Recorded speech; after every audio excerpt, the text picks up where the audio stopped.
¿Por qué fue escogido para criar al Hijo de Dios? Nunca hizo un milagro público, no habló en plazas ni escribió tratados teológicos. Vivió cerca del polvo de caminos y del olor de la madera fresca. A simple vista, José era un hombre común, carpintero, vecino de Nazaret, alguien cuyas manos estaban más acostumbradas al banco de trabajo que a los aplausos. Y sin embargo, la historia divina lo eligió para una tarea que desafía cualquier medida humana: la formación y la protección del Hijo de Dios. ¿Por qué él? ¿Qué fue lo que Dios vio en ese hombre silencioso para confiarle la infancia del Mesías? Imagina por un momento esa escena: Nazaret bajo el sol, casas de piedra clara pegadas unas a otras, gente que se conoce desde hace generaciones. Un joven trabajador, con manos callosas y mirada serena, que vuelve al taller al terminar la jornada. Su nombre no aparece en pergaminos heroicos ni en discursos públicos. José pertenece a la fila interminable de quienes sostienen la vida con la honestidad de su oficio. Y sin embargo, en su linaje hay un hilo precioso: el recuerdo de David, la promesa de que de esa raíz vendría el descanso de Israel. Esa conexión genealógica no se mostró en pompa, fue discreta, silenciosa, como todo lo que en José parecía suceder. La Escritura lo describe en una palabra que pesa como una sentencia bendita: justo. Y no se trata aquí de un título teórico o de una etiqueta para impresionar. Ser justo, en su contexto, significa fidelidad en lo cotidiano, cumplir con la ley, mostrar misericordia donde la ley exige castigo, proteger a quien está en riesgo de ser herido por la opinión pública. La justicia de José fue práctica, no retórica. Era la clase de justicia que se ve en decisiones pequeñas y valientes, en elegir la compasión por encima de la venganza, en preferir el silencio protector que humilla menos. Esa calidad moral, simple y firme, fue una pieza esencial del encargo divino. Luego vino la crisis que podría haberlo definido de otra manera.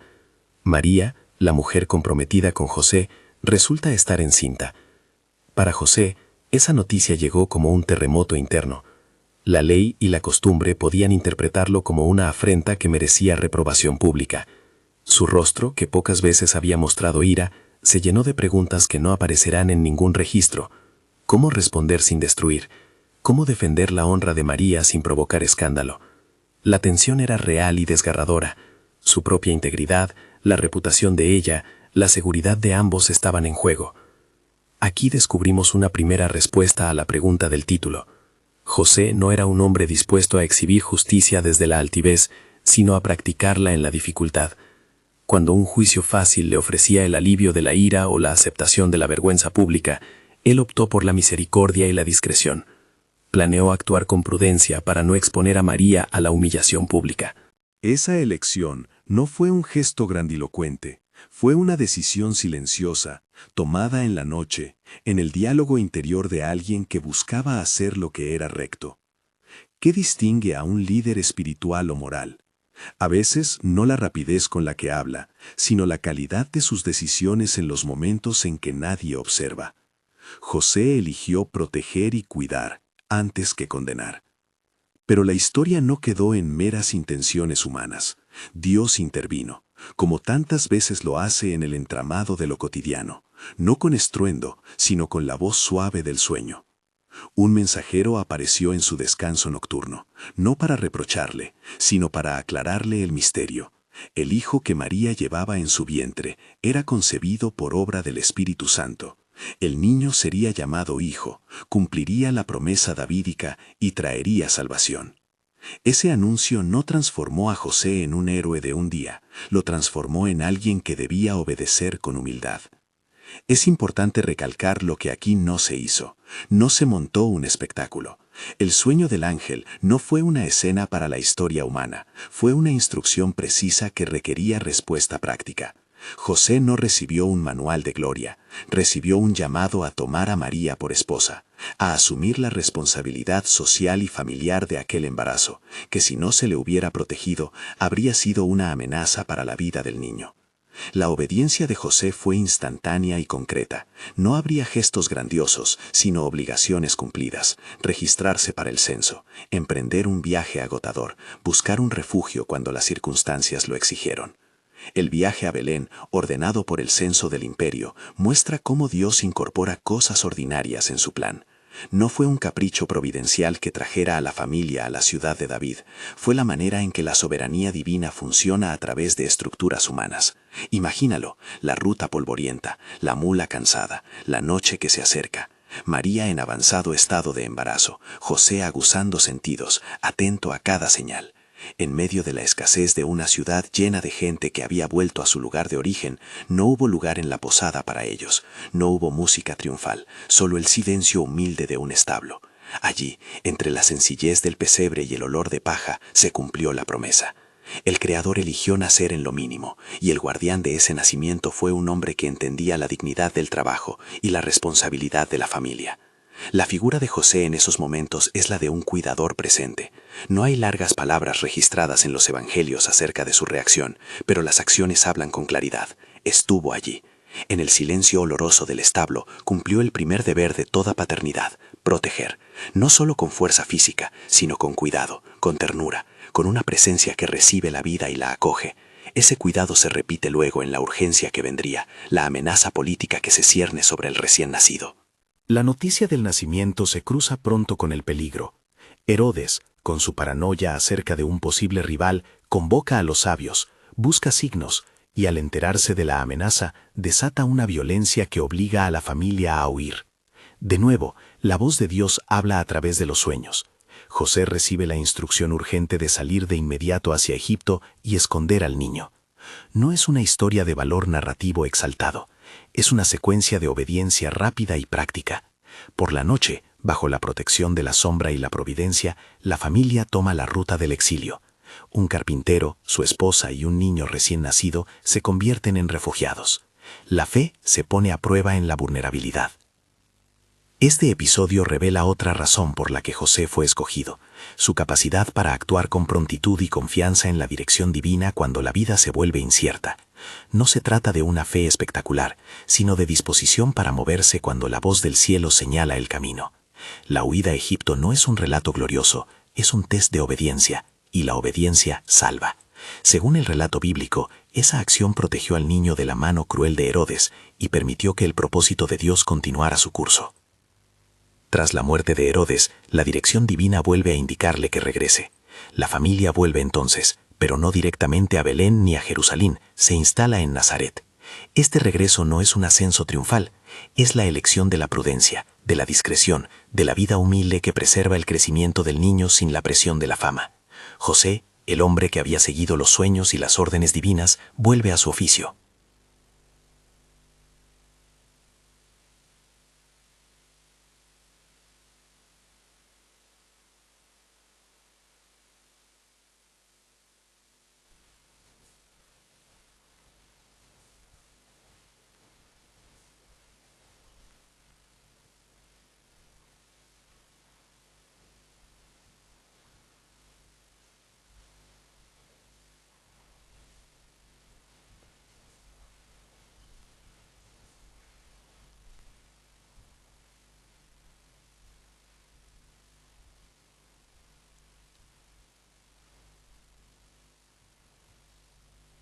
Esa es una lección para todos nosotros.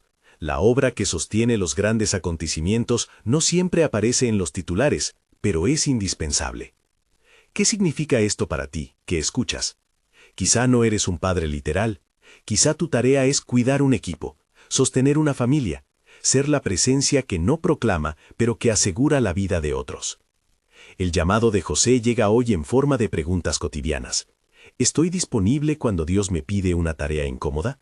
¿Prefiero la opinión pública a la misericordia silenciosa? ¿Puedo aceptar la obediencia que exige prudencia más que exhibición? En esos terrenos, muchas vidas se fraguaron gracias al ejemplo de aquel carpintero. No confundamos el anonimato con la insignificancia. Dios a menudo escoge lo ignorado para mostrar que su poder no depende de la fama humana. La elección de José subraya una verdad teológica sencilla. Dios hace su obra a través de la fidelidad de los humildes. El linaje davídico que se encuentra en la historia no fue una credencial para la gloria personal, sino una garantía de que Dios cumplía su promesa mediante personas reales, con problemas reales y decisiones reales. Esa mezcla de promesa y realidad nos da esperanza. No necesitamos tener grandes títulos para ser instrumentos del propósito divino. Necesitamos corazones obedientes y manos dispuestas. En ese sentido, la figura de José interpela especialmente a los padres y a quienes forman a otros. La paternidad no siempre consiste en discursos elevados. Muchas veces consiste en levantarse temprano, en llevar al niño al taller, en alimentarlo, en corregir con amor, en enseñar con la vida. La paternidad cristiana que se deduce de la historia es práctica y compasiva. Es la que protege cuando el mundo amenaza, que ordena cuando el caos se acerca, que guía sin humillar, que corrige sin romper. José nos recuerda que formar a un hijo que llegará a tener un impacto decisivo en el mundo puede implicar noches de insomnio, viajes forzados y silencios no celebrados. La grandeza no siempre hace ruido. También para los líderes en la iglesia y fuera de ella, José es modelo de autoridad ejercida en servicio. Su autoridad no fue autoritaria, no se impuso para su propio beneficio. Fue una autoridad que consintió, que escuchó la voz divina y que actuó para el bien de quienes tenía a su cuidado. Hoy, cuando la autoridad se confunde con la búsqueda de reconocimiento, el testimonio de José sugiere que la verdadera autoridad busca el bien común y se somete a la guía de Dios por encima de los aplausos humanos. A lo largo de su vida bíblica, José nos muestra además la importancia de la prudencia. Sus decisiones fueron medidas, no dejaba que la pasión del momento determinara el curso de la historia. Elegir la discreción cuando el mundo exige espectáculo puede parecer una derrota, pero en el relato evangélico esa discreción salva. La prudencia y la obediencia van juntas. José escucha y responde, no actúa a ciegas ni se paraliza por miedo. Esa es una fórmula de sabiduría aplicable a muchas situaciones contemporáneas. Discernir, escuchar, decidir con valentía y humildad. No quiero dejar de mencionar la dimensión espiritual de su llamado. Los sueños angelicales que recibía no son meras curiosidades sobrenaturales, son expresiones del cuidado divino. Dios no abandonó a José a sus propias fuerzas, le habló, le dirigió y le dio instrucciones concretas para proteger la vida que se le confió. Para nosotros, esto es una invitación a cultivar una sensibilidad espiritual que reconozca la voz de Dios en la cotidianidad, en los sueños, sí, pero también en la conciencia, en la lectura de la Escritura, en la comunidad de fe. La dirección divina muchas veces llega por caminos sencillas y requiere respuestas sencillas, levantarse, caminar, decir sí a un deber que nos incomoda. A medida que piensas en tu propio servicio, pregúntate, ¿estoy dispuesto a ser elegido para algo que no trae gloria personal? ¿Puedo aceptar un rol de segundo plano si eso salva a alguien o preserva una promesa mayor? Esa humildad es el alma del servicio cristiano. José no buscó su nombre en las crónicas, vivió para otro. Y en esa entrega sin búsqueda de reconocimiento, su vida fue una de las piezas que sostuvieron el plan redentor. Quizá te sorprenda saber que la actuación de José fue tan decisiva en los detalles más prácticos. La vivienda donde nacería Jesús, el viaje que permitió cumplir la profecía, la huida que evitó la tragedia. Los planes divinos suelen depender de decisiones humanas que se toman sin audiencia. No fue un accidente que José respondiera con obediencia, fue fruto de su carácter moldeado por la fidelidad. Si Dios te diera una tarea que parece pequeña, no la desestimes. En los pliegues de la vida ordinaria se realiza lo eterno. Si esta palabra toca tu corazón y sientes el peso de un llamado a la disponibilidad, te invito a algo sencillo. Escribe en los comentarios, heme aquí, si hoy quieres estar disponible como José. Y si te interesa este tipo de historias que conectan la escritura con la vida diaria, suscríbete para que podamos caminar juntos en más reflexiones como esta. Permítele a esta historia que te cuestione y te inspire, no para que busques honor, sino para que asumas la responsabilidad de lo pequeño con entrega. Antes de cerrar, déjame dibujar una imagen final que reúne todo lo anterior. Piensa en la escena de Nazaret, ya recuperada de la separación forzada, con una familia que vive sin ostentación. En el taller, la voz de José corrige la técnica. El niño aprende a tratar la madera con respeto. En la mesa se habla de la comunidad, se oyen los ruidos del barrio, se celebran las pequeñas cosechas de la vida.